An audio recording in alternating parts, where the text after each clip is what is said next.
విధంగా భావి తరానికి భవిష్యత్తు అందించే విధంగా చేయాలని చెప్పి మీ దారిని సభ్యులం కొడుతున్నాను అధ్యక్ష సీతక్క గారు గౌరవ మంత్రి గారు మాట్లాడుతూ నెల్సన్ మండేలకు కోడి చేశారు, సంతోషం. అంబేద్కర్ గారు కోడి చేశారు, చాలా సంతోషం. ఈరోజు వారు చెప్తూ డైట్ ఛార్జెస్ గురించి చెప్పారు, కాస్మెటిక్ ఛార్జీలు పెంచమని చెప్పారు,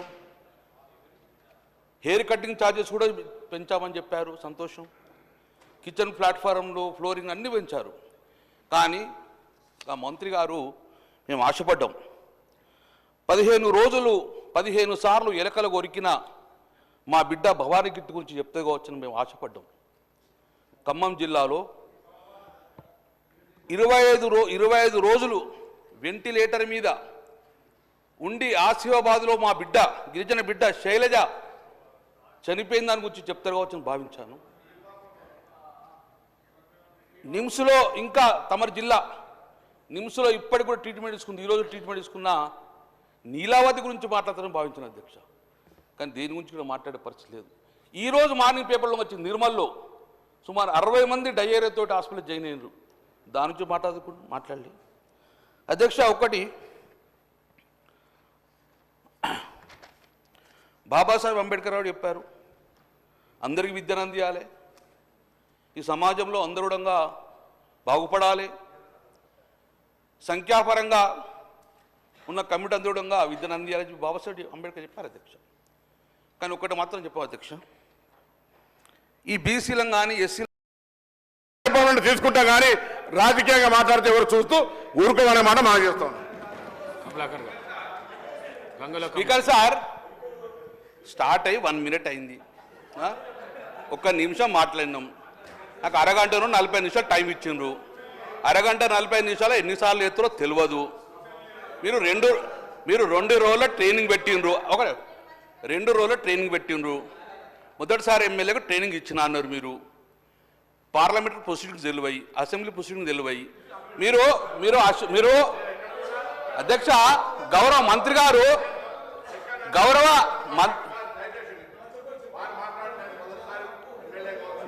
నాకు సంస్కారం ఉంది నాకు. నేను ఎక్కడ కూడా అన్పార్లమెంట్, దయచేసి అసెంబ్లీ అఫేర్ మినిస్టర్ కూడా రిక్వెస్ట్ చేస్తాను, నేను ఎక్కడైనా పొరపాటు మాట్లాడి మీరు సభాధిపతి నిర్ణయం తీసుకోవచ్చు, నన్ను బయటకు కూడా పంపండి. వారు మాట్లాడింది నన్ను ఆ ఉద్దేశంగా మాట్లాడితే మొదటిసారి ఎమ్మెల్యేకి ఏం తెలియదు అన్నట్ట, అజ్ఞానంలో అన్నట్ట, జ్ఞానం లేదన్నట్టుగా ట్రైనింగ్ రాని మీరు, ట్రైనింగ్ రాకుండా మీరు మాట్లాడుతున్నారా? ఇలా ఏం మాట్లాడుతున్నారు అధ్యక్ష? మొదటిసారి ఎమ్మెల్యే ఏమైతే అరే పార్లమెంట్ మెంబర్ చేసిన తెలంగాణ కోసం కొట్లాడినా నీ నాయకుడు ఉన్నాడు, చేరు పటాకు కుక్క పటకా నన్నలే మిమ్మల్ని అన్నాడు తెలంగాణ చౌకుల తెలంగాణ ఉద్యోగుల పార్టీ మారి నువ్వు ఇట్లా మాట్లాడితే ఎట్లా అధ్యక్ష? రాసారి ఎన్నికలు అవచ్చు, నేను నా పార్టీ నా కన్నతల్ల లాంటి పార్టీ కష్టాలు ఎవరు చెప్పినా పార్టీ మారలే.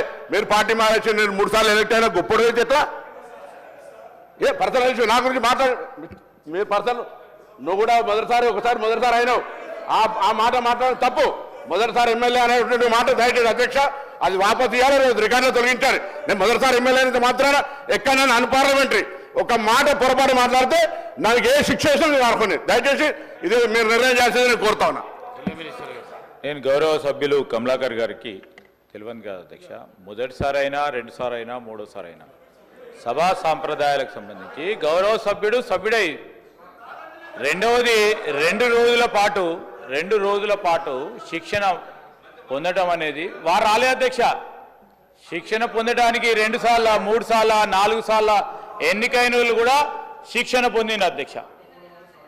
ఈరోజు రూల్స్కు సంబంధించి ప్రొసీజర్ సంబంధించి దయచేసి గౌరవ సభ్యులు సీనియర్ శాసనసభ్యులు వారు కూడా మొదటిసారి వచ్చినా 2 సార్లు వచ్చినా 3 సార్లు వచ్చినా సభ్యులకి గౌరవం ఇచ్చే విధంగా, రెండవది వారు పార్లమెంట్లో సభ్యులుగా ఉన్నారు, ఈరోజు వారు అక్కడ సభ్యులుగా ఉన్నారు, ఇక్కడ సభ్యులు ఉన్నారు. దయచేసి వారు కోరుతా ఉన్నాను, please restrict your conversation to the topic. వారు ఏం మాట్లాడారు అధ్యక్ష? వారికి సంబంధించి చదువు మొదలైందని మాట్లాడింది. ఎక్కడ అన్పార్లమెంటరీ వాడినరు? అన్పార్లమెంటరీ ఎక్కడ మాట్లాడింది వారు?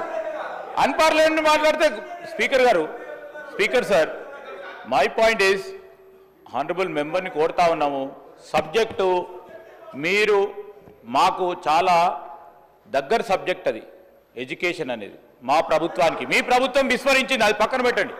మా ప్రభుత్వానికి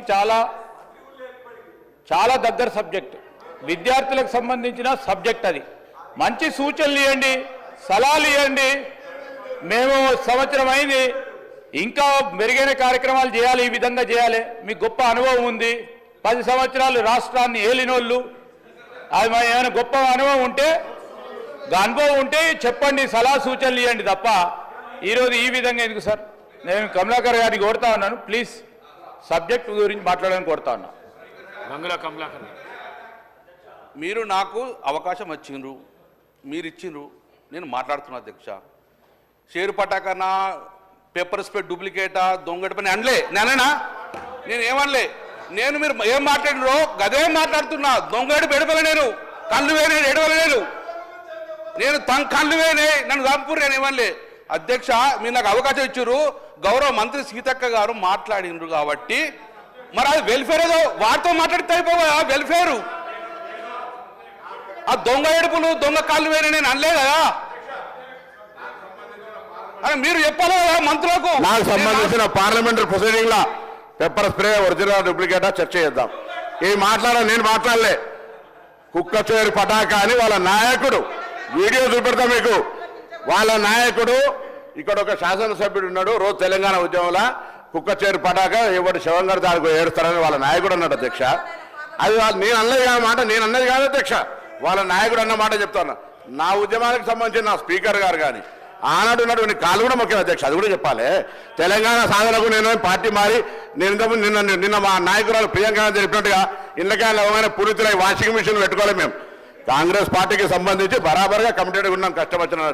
మీరు మాట్లాడితే ఎట్లా అధ్యక్ష? ఇంకా చాలా చేయాలంటే అటు వ్యక్తిగతంగా పోతే నేను చాలా అంశాలు ఉన్నాయి. ఏ ఉత్సవాల పేరు మీద ఏమేమి మాట్లాడినా ఏమేమి జరిగిందో చెప్తాం. గంగుల కమలాకర్, స్పీకర్ సార్, ఇది మేము కరీంనగర్ తెలంగాణ చౌకలో కొట్లాడ నువ్వు అసెంబ్లీ తీసుకొస్తే ఎట్లా అధ్యక్ష? మేము కరీంనగర్లో ఎందుకు ఓడిపోయిన పారిపోయిన వర్డ్స్ అంటాను. ఇప్పుడు అన్నా ఆ వర్డ్ అంటానా? నేను ఎందుకు మాట్లాడాలి? కరీంనగర్ జిల్లా నుంచి ఎందుకు పారిపోయినా అన్నానా? నేను అన్నానా? ఆ వర్డ్ ఎందుకు అన్నారు? జిల్లా వేసి పెట్టిపోతారు ఎవడన్నా? అది పద్ధతి కాదు. మీరు మంత్రిగా చేసిర్రు, మరి మీ అనుభవాన్ని ఎక్కడ చూపెడుతున్నారు అధ్యక్ష? వారి అనుభవాన్ని చూపెడతలేరు. ఇంత మాట్లాడుతున్నారు కదా. నేను ఒకటే గుర్తు చేస్తా, వీళ్ళ ప్రభుత్వ హయాంలోనే సాక్షాత్తు ఆనాటి విద్యాశాఖ మంత్రిగా ఉన్నటువంటి సబితమ్మ ఆధ్వర్యంలో ఒక స్కూల్ విజిట్ చేస్తే మా కేటీఆర్ గారి తనయుడు ఏంటి ఇది స్కూల్లేనా ఇట్లుంటాయా అని ముక్కు మూసుకున్నది మీ ప్రభుత్వ హయాంలో, మా ప్రభుత్వంలో కాదు. సాక్షాత్ ఆనాటి ఐటీ మినిస్టర్ కేసీఆర్ గారి ముఖ్యమంత్రి గారి యొక్క మనుమడు, మరి సాక్షాత్ అక్కడ మంత్రి గారే ఉన్నారు, విద్యాశాఖ మంత్రి గారు. ఇట్లాంటివి ఉన్నాయి. నేను ఒకటే అన్న నా స్పీచ్లో, చాలా జరుగుతున్నాయి, ఆరంభం కాదు ఈ పాయిజనింగ్స్, కానీ అంతం మాత్రం చేయాలి. దానికోసమనే మనం ఇట్లాంటివన్నీ చేస్తున్నాం, మీరు సహకరించండి అని కూడా నేను అప్పీల్ చేసిన. అయినా కూడా మీరు దాన్ని కాంట్రవర్ట్ చేయడం ఎంతవరకు కరెక్ట్? మళ్ళీ ఆయనను పారిపోయిండు, ఇది కరెక్ట్ కాదు కదా. పొన్నం గారిని కూడా అట్లా అనడం కరెక్ట్ కాదు కదా. ఎక్కడైనా చేయొచ్చు. అరే అది ఎక్కడ ఎందుకో? మరి మీ కేసీఆర్ గారు ఎక్కడ పోయిండు? మీ కేటీఆర్ గారు ఎక్కడ పోయిండు? హరీష్ రావు గారు ఎక్కడికి పోయారు? ఎడబై పోటీ చేసిర్రు. అది ఫస్ట్ మీరే చేసిర్రు కదా మీ పార్టీ నుంచి. సార్, హైదరాబాద్ ఉన్న కేటీఆర్ వచ్చి సిరిసిల్లలో పోటీ చేస్తే తప్పలేదు. కేసీఆర్ గారు ఇక్కడ పోయి ఎక్కడ పోటీ చేస్తే తప్పలేదు. వాళ్ళు పారిపోయిందా, పిరికి పందలా చెప్పు. వాళ్ళని అంటున్నావు, వాళ్ళని అనలేక నన్ను అంటున్నావా చెప్పు. వాళ్ళంతా పిరికి పందలా, పారిపోయిండ్రా? నియోజకవర్గం హరీష్ రావు గారి నా దగ్గర తోటపల్లి సిద్దిపేట పోటీ చేసిండు, పారిపోయిందా? హరీష్ రావు కేసీఆర్ గారు సిద్దిపేట గజ్వేలేడు, పారిపోయిందా? నీకు దమ్ముంటారా పోటీ చేయండి నెక్స్ట్ టైం అక్కడికి వచ్చి. రాజకీయంగా పారిపోయింది అనే మాట దయచేసి నేను ఇంతకుముందు చెప్పిన మొదటిసారి ఎమ్మెల్యే అనే పదం, పారిపోయింది అనే పదం మీరు తొలగించాల్సిన అవసరం, లేకపోతే నువ్వు విత్డ్రా చేసుకోవాలి. దయచేసి నాకు సభ్యునికి సంబంధించినటువంటి గౌరవం, ఈ సభల 2 అంశాలకు సంబంధించిన విషయం చాలా దయచేసి నేను మిగతా రాజకీయ పార్టీల వాళ్ళను కోరుతా ఉన్నా. నేను మొదటిసారి ఎమ్మెల్యే అనేటువంటి మాట, దాని తర్వాత నేను వేరే నియోజకవర్గం పోవడం, చాలా మంది పుట్టిన జాగాల నుంచి రిజర్వేషన్ కలవకుండా ఇంకో కారణంతో పోతారు. నీలాగా పెద్ద కోట్ల రూపాయలు లేవు నా దగ్గర, ప్రేమ ఉన్నది, డబ్బు సంచులు నేను అవన్నీ రాజకీయం చేయదలుచుకొని మరి చెప్తాను. వ్యక్తిగతంగా మాట్లాడడానికి వస్తే పారిపోయినటువంటి మాట అనేటువంటిది ప్రజాస్వామ్యంలో ఏ నియోజకవర్గంలో పోటీ చేయొచ్చు. పివి నరసింహారావు గారు మంత్రికే పోటీ చేశారు, ఆయన సంబంధం లేదు. వంగర ఇలా కొత్త విషయం చెప్పాల్సిన అవసరం లే. అదంతా కూడా రాజకీయంగా నాకు దమ్ముంది, చైతన్యం ఉంది. నేను అక్కడ పోయి గెలిచిన, నన్ను ప్రజలు గెలిపించారు. నేనే వట్టిగానే ఓట్లు బల్ల గుద్దుకొని రాలే. నేను దయచేసి నేను మళ్ళీ ఒకసారి స్పీకర్ గారు 2 చేతులు జోడించి మొదటిసారి ఎమ్మెల్యేని అవమానపరిచే విధంగా మాట్లాడి పారిపోయిన అంశం మీద విత్డ్రా చేయండి, రికార్డులో తొలగించారు దయచేసి అధ్యక్షుడు. అప్పటిదాకా వినిపిస్తాను ప్లీజ్. దయచేసి నా గౌరవాన్ని కాపాడడానికి, ఎందుకంటే మొదటిసారి ఎమ్మెల్యేకి సంబంధించిన విషయం లోపల దయచేసి ఇదంతా కూడా దయచేసి అందరూ అర్థం చేసుకోండి.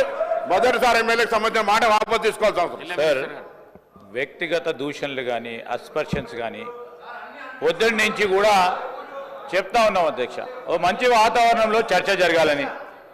సార్, వ్యక్తిగత దూషణలకు సంబంధించిన అంశం విషయంలో నేను గౌరవ శాసనసభ్యులని కమలాకర్ నేను కోరుతా ఉన్నాను, విత్డ్రా చేసుకోండి. You know it is a healthy president. ఎందుకు కాదండి, వ్యక్తిగతంగా ఏది మాట్లాడినా కానీ మరొకసారి ఇంకో సభ్యులు లేచి ఇంకొక విషయంలో వ్యక్తిగతంగా మాట్లాడే అవకాశం ఉంటుంది. ఎందుకు నేను ప్రశాంత్ గారిని నేను ఈరోజు కోరుతా ఉన్నాను, let's restrict to the subject అధ్యక్ష. ఇంత సెన్సిటివ్ సబ్జెక్ట్.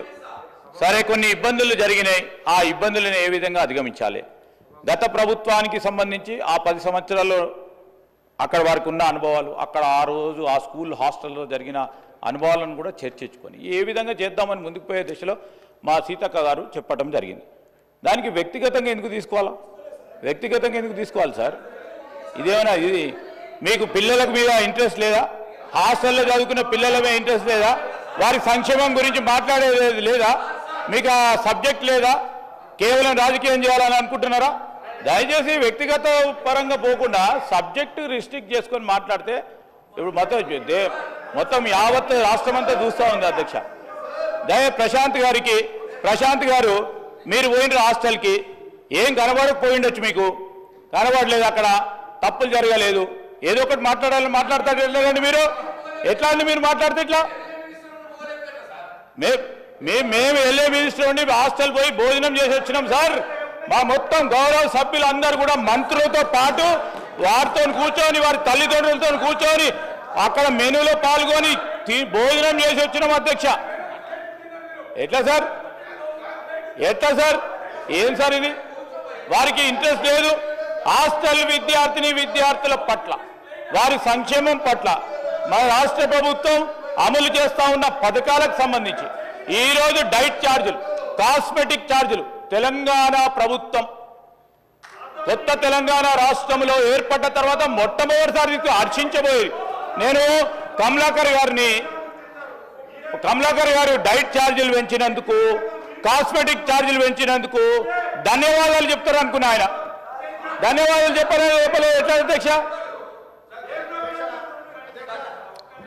ప్రశాంత్ రెడ్డి గారు. సార్, ఇప్పుడు ఎల్ఏ మినిస్టర్ గారు కొద్దిగా సభలో సభ్యుల మధ్య ఏమైనా ఆవేశాల్లో ఏమైనా జరిగితే